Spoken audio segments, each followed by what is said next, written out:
Hello friends, स्वागत है आप सभी का टाइम टू स्टडी सरकारी में। आज हम एक और जनरल साइंस की बहुत शानदार सी सीरीज करने वाले हैं। आपका हाउसिंग बोर्ड का जो एग्जाम है उसमें ज़्यादा दिन बचे नहीं है, एग्जाम ऑलमोस्ट आ ही गया है। 8 तारीख से आपके एग्जाम से स्टार्ट है, तो उसमें आपका जनरल साइंस का अच्छा खासा वेटेज है।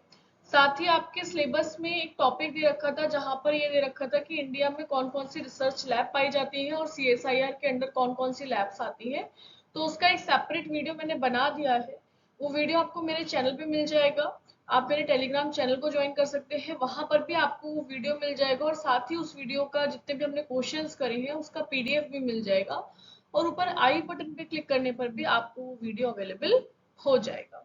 चलिए तो बढ़ते हैं हमारे फर्स्ट क्वेश्चन की तरफ। पहला क्वेश्चन कह रहा है हमारा H2O यानी कि वाटर। H2O किसका फॉर्मूला होता है? जल का फॉर्मूला होता है। इसका pH कितना है?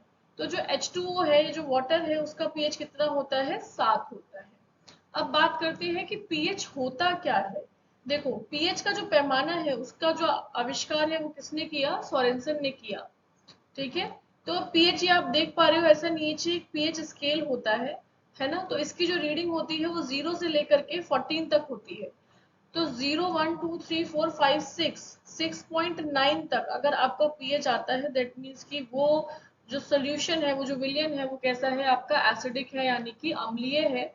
और अगर pH 7 से 14 के बीच में आता है तो फिर इसका मतलब जो आपका विलियन है वो कैसा है? बेसिक है, यानी कि अल्कलाइन भी बोलते हैं उसको या फिर क्षारीय भी बोलते हैं। ठीक है। तो अलग अलग जैसे हम जो भी दूध है, पानी है, या फिर आपका शरबत है ना, सिरका है, तो इस सब के हम पीएच स्केल से पीएच नाप सकते हैं कि किसका पीएच कैसा है। जो हमारा चीज है वो अम्लीय है या फिर क्षारीय है। तो जल का जो पीएच होता है वो 7 होता है। दूध का पीएच मान 6.4 होता है, यानी कि दूध हमारा हल्का सा अम्लीय होता है। सिरके का पीएच कितना होता है? 3, यानी कि सिरका भी अम्लीय है।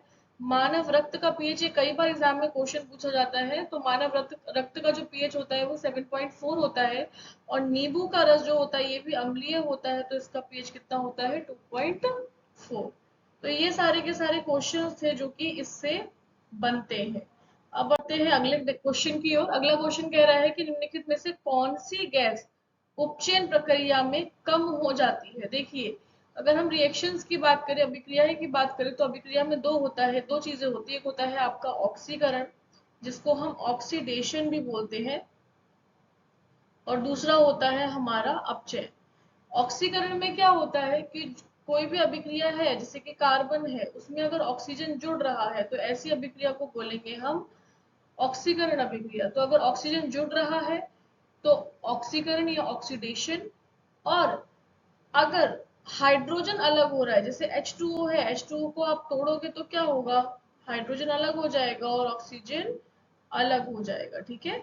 तो अगर हाइड्रोजन की कमी आ रही है, दैट मीन्स कि अपचयन हो रहा है।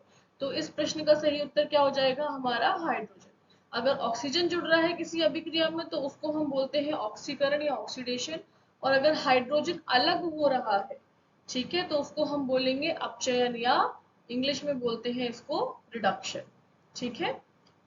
चलिए अगले प्रश्न को देखते हैं। अगला क्वेश्चन कह रहा है हमारा कि निम्नलिखित में से कौन सा यौगिक मुख्य रूप से सैनिटाइजर में उपयोग किया जाता है? देखो, कोरोना काल में सैनिटाइजर बहुत ज्यादा उपयोग में लाया गया था। और जो हमारा सैनिटाइजर होता है, इसमें हम क्या उपयोग करते हैं? इसमें हम अल्कोहल यानी कि शराब का उपयोग किया जाता है। देखो, शराब तो चीज अलग हो गई, बेसिकली इसको अल्कोहल ही बोलते हैं, है ना। अब बात कर लेते हैं कि अल्कोहल का फॉर्मूला क्या होता है। देखो, जिस किसी के पीछे भी OH लगा होगा, दैट मीन्स कि वो अल्कोहल है। मिथाइल अल्कोहल का फॉर्मूला होता है हमारा CH3OH। और इथाइल अल्कोहल का फॉर्मूला होता है C2H5OH। अगर एक कार्बन है तो मेथ ग्रुप लगता है, मिथाइल बोलेंगे, और अगर दो कार्बन है तो ईथ ग्रुप लगता है, इथाइल बोलेंगे। तो इस क्वेश्चन का सही आंसर क्या हो जाएगा? हमारा ऑप्शन सी, यानी कि अल्कोहल। चलिए अब बात करते हैं हम क्वेश्चन नंबर 4 की। इसमें कह रहे हैं कि आवृत्ति की SI इकाई क्या है? देखिए, फिजिक्स के अंदर हम अ, जिस भी चीज की इकाई की बात करते हैं तो जो इकाई है आपकी वो नापी जाती है किसमें? SI यूनिट में। ठीक है, SI पद्धति में नापी जाती है। अब देखिए एग्जाम में जो है वो आपका समय बहुत कम रह गया है, और जनरल साइंस जो है अपने आप में एक बहुत बड़ा टॉपिक है, और इससे क्वेश्चन डेफिनेटली आता ही आता है।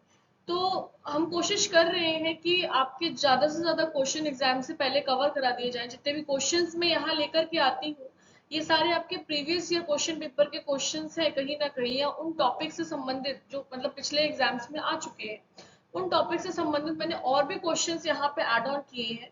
तो यानी कि एक टॉपिक से जितने क्वेश्चंस बन सकते हैं वो यहाँ पर आपको मिल जाएंगे। अगर आप इतने भी वीडियो करके चले जाते हैं, जैसे मेरे 10-15 वीडियोस ऑलरेडी चैनल पे हैं, अगर आप इतने वीडियो भी करके चले जाते हैं तो डेफिनेटली आपको यहाँ से साइंस में से क्वेश्चन देखने के लिए मिल जाएगा। चलिए तो बात करते हैं कि एसआई इकाई क्या है। तो देखो आवृत्ति जो है उसको इंग्लिश में हम फ्रीक्वेंसी बोलते हैं। तो प्रत्यावर्ती के द्वारा प्रत्यावर्ती धारा के द्वारा एक सेकंड में एक मतलब चक्कर को पूरा करने में जितना समय लगता है उसको हम क्या बोलते हैं, आवृत्ति। इसको हम एफ से रिप्रेजेंट करते हैं। इसका फॉर्मूला होता है F is equal to 1/t, जहाँ पे एफ हमारा फ्रीक्वेंसी और टी हमारा क्या होता है, टाइम होता है। देखो वैसे तो आवृत्ति का जो ऐसा यूनिट है वो हमारा हर्ट्स होता है, लेकिन इसको हम सेकंड की पावर -1, अगर ये भी आपको ऑप्शन में देखने के लिए मिल जाएगा तो ये भी सही उत्तर है। अब भारत में जो प्रत्यावर्ती धारा होती है वो हमारी 50 हर्ट्ज होती है, और अगर हम यूएसए की बात करें तो यूएसए में जो प्रत्यावर्ती धारा होती है वो कितनी होती है, 60 हर्ट्ज होती है। ठीक है, तो इस क्वेश्चन से आपके इतने प्रश्न बनते हैं। चलिए अगले प्रश्न पे आ जाते हैं। नेक्स्ट क्वेश्चन कह रहा है हमारा कि अम्ल नीले लिटमस पेपर को बदल देता है। देखो बचपन में पढ़ा होगा कि लिटमस पेपर होता है, अगर उसको हम एसिड यानी कि अम्ल में डालेंगे तो वो कैसा हो जाता है, लाल हो जाता है, और बेस यानी कि क्षार में डालेंगे तो कैसा हो जाएगा, नीला हो जाएगा। देखो अम्ल कैसा होता है, खतरनाक होता है ना, अगर हमारी स्किन पे गिर जाए तो क्या होगा, हमारी स्किन जल जाएगी। तो ऐसे याद रखना है कि जो लिटमस पेपर होता है वो क्या करता है, अम्ल की उपस्थिति में कैसा रंग देता है, लाल रंग देता है, क्योंकि लाल रंग कैसा होता है, हमारा खतरे का होता है, और अम्ल जो होता है वो बहुत खतरनाक होता है। ठीक है, तो अगर अम्ल में आप लिटमस पेपर भिगा रहे हो तो कैसा रंग आएगा, लाल रंग आएगा। और अगर आपको इंग्लिश में बेस याद रहता हो तो भैया बी फॉर बेस और बी फॉर ब्लू। तो बेस की प्रेजेंस में यानी कि क्षार की प्रेजेंस में जो लिटमस पेपर होता है उसका रंग कैसा हो जाता है, ब्लू यानी कि नीला हो जाता है। तो ये तो था हमारा मेन क्वेश्चन। अब इससे और क्या क्या प्रश्न बनते हैं भाई। तो अम्ल कैसा होता है, अम्ल जो होते हैं हमारे स्वाद में खट्टे होते हैं, नींबू याद रखना। ठीक है, और ये नीले लिटमस पेपर को कैसा कर देते हैं, लाल कर देते हैं। और जब भी आप इसका जलीय विलयन देखोगे, यानी कि जब भी आप किसी अम्ल को जल में घोलते हैं, जैसे मान लीजिए HCl है, इसको अगर आपने जल में घोला तो ये टूट जाएगा। किसमें टूटेगा, ये हाइड्रोजन आयन यानी कि H+ आयन में और Cl आयन में टूटेगा। तो ये कह रहा है कि जो एसिड होते हैं अगर आप उनको जलीय विलयन बनाते हो तो हाइड्रोजन आयन देता है, बिल्कुल सही बात है। एसिड लैटिन शब्द से लिया गया है जिसका अर्थ क्या होता है, खट्टा। लैटिन में एक शब्द होता है एसिडस। ठीक है, एसिडस, एसिडस से आपका लैटिन वर्ड जो है वहां से एसिड लिया गया है। चलिए अब बात कर लेते हैं प्रबल अम्ल और दुर्बल अम्ल। देखो CH3COOH, ठीक है, यानी कि एसिटिक एसिड, इसके अलावा लैक्टिक एसिड हमारा दूध में होता है, और ऑक्जेलिक एसिड जो होता है वो हमारा टमाटर में होता है। तो ये सारे के सारे कैसे अम्ल हैं, दुर्बल अम्ल है। और दूसरा होता है HCl, HCl हमारे पेट में उपस्थित होता है। ठीक है, H2SO4 इसको अम्ल राज कहते हैं, और HNO3। तो ये कैसे अम्ल होते हैं, प्रबल अम्ल होते हैं। अच्छा एक चीज हो तो और होती है आपका सांद्र और तनु। तनु का मतलब क्या होता है कि जब आप अम्ल में पानी मिला दोगे तो वो कैसा हो जाएगा, डाइल्यूट हो जाएगा, यानी कि तनु हो जाएगा। जितना ज्यादा पानी मिला है उतना ज्यादा अम्ल तनु हो जाएगा, उतना ज्यादा वो कम हार्मफुल होता है। और सांद्र मतलब जितना प्योर एसिड होगा, मतलब आपने उसमें कोई मिलावट नहीं की है, तो वो कैसा हो जाएगा, हमारा सांद्र अम्ल कहलाता है। ठीक है, अब बात करते हैं क्षार की। क्षार जो होते हैं स्वाद में कड़वे होते हैं, लाल लिटमस पेपर को नीला कर देते हैं, जलीय विलयन में ये OH आयन देते हैं, जैसे कि हमारा NaOH, इसको बोलते हैं सोडियम हाइड्रोक्साइड। अगर इसको आप पानी में घोलोगे तो सोडियम अलग हो जाएगा और OH आयन अलग हो जाएगा। ठीक है, उसके बाद प्रबल क्षार की बात करूं तो NaOH, KOH और COH का होल ट्वाइस, ये आपके प्रबल क्षार होते हैं। दुर्बल क्षार में आपका NH4OH आ जाता है। ठीक है, और दूसरा ये एक और बहुत अच्छा से क्वेश्चंस बनते हैं एसिड और बेस से, वो है हमारा ये कि सूचक, यानी कि हमको कैसे पता चलेगा कि हमारा कोई भी विलयन अम्लीय है या क्षारीय है, तो उसके लिए हम क्या करते हैं, कुछ टेस्ट करते हैं, है ना। अब ये टेस्ट आपके कैसे कैसे किए जाते हैं, कुछ सूचक प्राकृतिक होते हैं जिससे हमें पता चलता है, जिनके उपयोग से हमको पता चलता है कि जो हमारा सॉल्यूशन है वो अम्लीय है या क्षारीय है। दूसरा कृत्रिम भी होते हैं और तीसरा गंधीय भी होते हैं, मतलब आप स्मेल से बता दोगे, है ना। तो प्राकृतिक सूचक में आता है आपका लिटमस पेपर, लाल पत्ता गोभी का रस और हल्दी। देखो लिटमस पेपर अभी हमने पढ़ा था कि एसिड में लाल और बेस में नीला रंग देता है। लाल पत्ता गोभी जो होती है, अगर आप उसको अम्ल में डालोगे तो वो लाल ही रहेगा, लेकिन अगर आप उसको क्षार में डालोगे तो कैसी हो जाएगा, उस पत्ते का रंग हरा। हल्दी है, अम्ल के साथ कोई बदलाव नहीं देती। कई बार देखा है ना, आप खाना खाते हो कपड़े पे हल्दी गिर जाती है, तो अम्ल के साथ कोई बदलाव वो नहीं देती, लेकिन जब आप उस कपड़े को साबुन से धोते हो तो जैसे ही साबुन उस हल्दी के दाग पे पड़ता है तो वो हल्दी कैसी हो जाती है, लाल रंग की हो जाती है। ठीक है। और अगला है आपका हाइड्रोजिया के फूल जो होते हैं, अम्ल के साथ नीला और क्षार के साथ गुलाबी रंग देते हैं। ठीक है, ये तो थे हमारे प्राकृतिक सूचक जो हमें नेचर में मिल जाते हैं।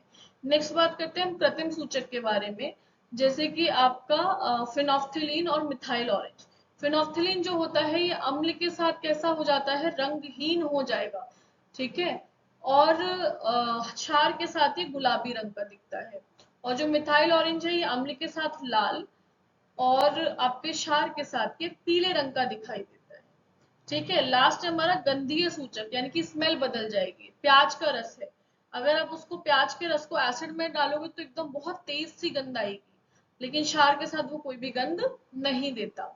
ऐसे ही वनीला, वनीला आइसक्रीम खाते हो ना, तो ऐसे वनीला एसेंस आता है। तो वनीला जो है वो अम्ल के साथ तो उसकी गंध वैसी रहती है, लेकिन क्षार के साथ कोई भी गंध नहीं आती। इस तरीके से लौंग का तेल है, लौंग का तेल अगर आप एसिड में डालोगे तो जो उसकी गंध है वो वैसी ही रहेगी, लेकिन अगर आप क्षार में डालोगे तो कोई भी गंध नहीं आएगी। तो ये आपके एसिड और बेस से इंपॉर्टेंट क्वेश्चंस बनते हैं। चलिए नेक्स्ट क्वेश्चन देखते हैं।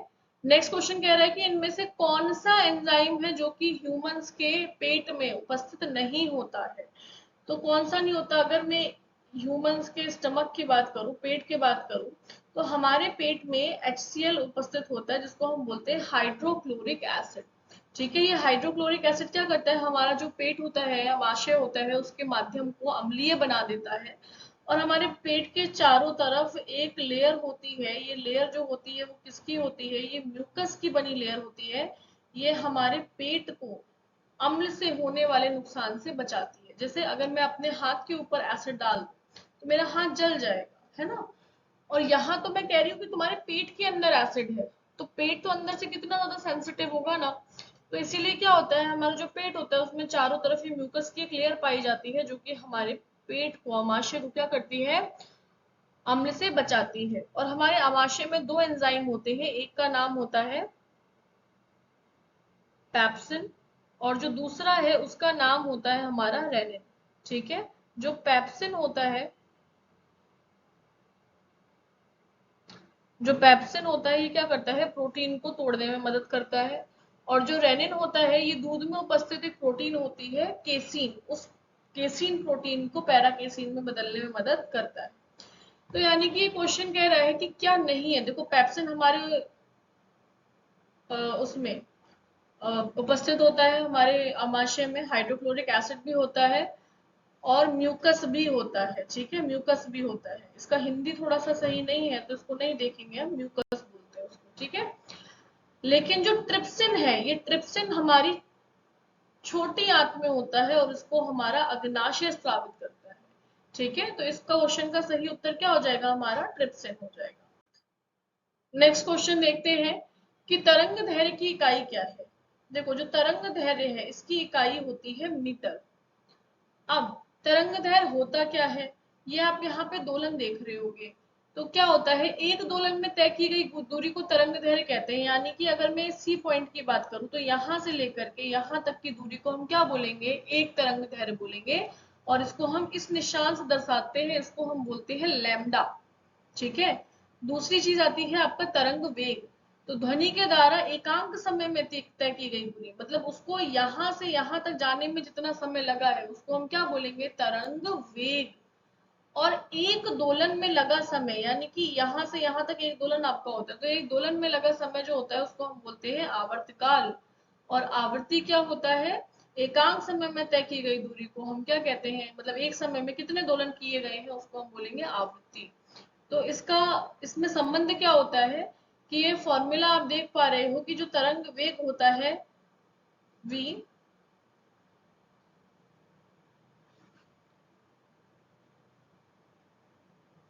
ये जो आपका तरंग वेग होता है ना v, ठीक है, तो ये किसके बराबर होता है, ये होता है आपका लैम्डा अपॉन टी के बराबर। किसके बराबर होता है, लैम्डा अपॉन टी के बराबर। तो लैम्डा क्या है हमारा, लैम्डा है हमारा तरंग दैर्घ्य, टी है समय, और v है आपका तरंग वेग। अक्सर क्वेश्चन आ जाता है कि तरंग वेग, तरंग दैर्घ्य और आपका आवृत्ति में जो है वो संबंध बताइए। तो अगर संबंध बताने के लिए आएगा तो ये फॉर्मूला जो है, ये फॉर्मूले पे आपको टिक करके आना है। ये फॉर्मूले से जो आपका आंसर है वो बिल्कुल सही हो जाएगा। ठीक है, अब बढ़ते हैं नेक्स्ट क्वेश्चन की ओर। नेक्स्ट क्वेश्चन कह रहा है कि जो आपका श्वेत प्रकाश है इसकी आवृत्ति सीमा कितनी होती है। तो श्वेत प्रकाश की आवृत्ति सीमा हमारी 4 × 10 की पावर 14 टू 8 × 10 की पावर 14 तक होता है। और जो श्वेत प्रकाश होता है इसमें 7 रंग होते हैं जिसको हम जानते हैं विबग्योर के नाम से। ठीक है, विबग्योर के नाम से। चलिए अगला प्रश्न देखते हैं। अगला क्वेश्चन कह रहा है कि इनमें से कौन सी ऐसी अधातु है जिसका गलनांक और क्वथनांक बहुत ज्यादा होता है। तो सही उत्तर हो जाएगा डायमंड, यानी कि आपका हीरा। हीरा जो होता है इसका गलनांक और क्वथनांक दोनों ही बहुत ज्यादा होते हैं। अच्छा, एक क्वेश्चन और है जो बहुत आता है कि कौन सी ऐसी मेटल है, यानी कि कौन सी ऐसी धातु है जिसको हम चाकू से काट सकते हैं। तो आपका सोडियम और पोटेशियम, ये दो ऐसी धातु हैं जिसको हम चाकू से काट सकते हैं, इतनी सॉफ्ट होती है। सोडियम और पोटेशियम बहुत ही ज्यादा क्रियाशील होते हैं, बहुत ही ज्यादा क्रियाशील धातु है। तो सोडियम को हम रखते हैं कैरोसिन ऑयल में, कैरोसिन के तेल में रखते हैं, क्योंकि इसको हम हवा में खुला रखेंगे ना तो ये आंख पकड़ लेगा। और जब का पोटेशियम धातु होती है इसको हम जल में, यानी कि पानी में भिगा करके रखते हैं, वही है, क्योंकि अगर आप इसको एनवायरनमेंट में खुला छोड़ दोगे तो ये आंख पकड़ देते हैं। ठीक है, नेक्स्ट क्वेश्चन है हमारा। नेक्स्ट क्वेश्चन कह रहा है कि what is the other name of Newton first law. Newton के गति के प्रथम नियम का दूसरा नाम क्या है। तो न्यूटन साहब ने 3 नियम दिए थे। पहला दिया था हमारा जड़त्व का नियम, दूसरा था त्वरण का नियम, और तीसरा था क्रिया प्रतिक्रिया का नियम। तो न्यूटन का जो प्रथम नियम है उसको हम जड़ता के नियम के नाम से भी जानते हैं। देखो, न्यूटन के पहले नियम में ये बोला था कि अगर कोई भी चीज चल रही है तो वो चलती रहेगी, तब तक चलती रहेगी जब तक उस पर कोई भी बाह्य लगा करके उसको रोका ना जाए। या अगर कोई चीज रुकी हुई है तो वो तब तक रुकी रहेगी जब तक उस पर बाह्य लगा करके उसको चालू ना किया जाए। जो दूसरा लॉ था उसमें उन्होंने बोला था F=ma, यानी कि जो फोर्स होता है वो बराबर होता है किसके, मास के। यानी कि जितना ज्यादा किसी चीज का मास होगा उतना ही ज्यादा वो फोर्स लगाएगा, बल लगाएगा। और न्यूटन का तीसरा नियम था क्रिया प्रतिक्रिया का नियम। देखो, आपने सुना होगा कि गांधी जी ने बोला है कि अगर कोई एक थप्पड़ मारे तो अब दूसरा गाल आगे कर दो। लेकिन हम गांधी जी को नहीं, हम न्यूटन को फॉलो करते हैं। कैसे न्यूटन को फॉलो करते हैं कि जैसे हमारे कोई एक थप्पड़ मारता है तो पलट के हम भी उसको एक थप्पड़ मार देते हैं। तो वो होता है हमारा क्रिया प्रतिक्रिया का नियम, यानी कि जैसे सामने से क्रिया आएगी वैसे ही आप प्रतिक्रिया करोगे। इसका बहुत अच्छा एग्जाम्पल होता है आपका बंदूक से निकलने वाली गोली। जब आप बंदूक से गोली चलाते हो, दागते हो, तो क्या होता है, गोली आगे जाती है और आपका कंधा पीछे की तरफ जाता है। तो वो क्रिया जो थी उस पर ये प्रतिक्रिया हुई, तो इसको हम बोलते हैं क्रिया प्रतिक्रिया का नियम। और ये आपके न्यूटन साहब के 3 लॉ थे जो कि अक्सर क्वेश्चंस में पूछ लिए जाते हैं। तो यहाँ पर आपके 10 क्वेश्चंस कंप्लीट होते हैं, और साथ ही इन क्वेश्चन से और जितने क्वेश्चंस बन सकते हैं वो भी मैंने आपको इस वीडियो में कराए हैं। आई होप आपको ये वीडियो अच्छा लगा होगा। नीचे मेरा टेलीग्राम चैनल का लिंक है, आप टेलीग्राम चैनल को ज्वाइन कर लीजिए ताकि सारी ही इंफॉर्मेशन आपको मिल जाए। और इस वीडियो को अपने फ्रेंड्स के साथ जरूर शेयर कीजिएगा, क्योंकि देखिए एग्जाम में टाइम बहुत कम है और पढ़ना बहुत सारा है। ठीक है, तो अब मिलेंगे हम नेक्स्ट वीडियो में, तब तक के लिए धन्यवाद।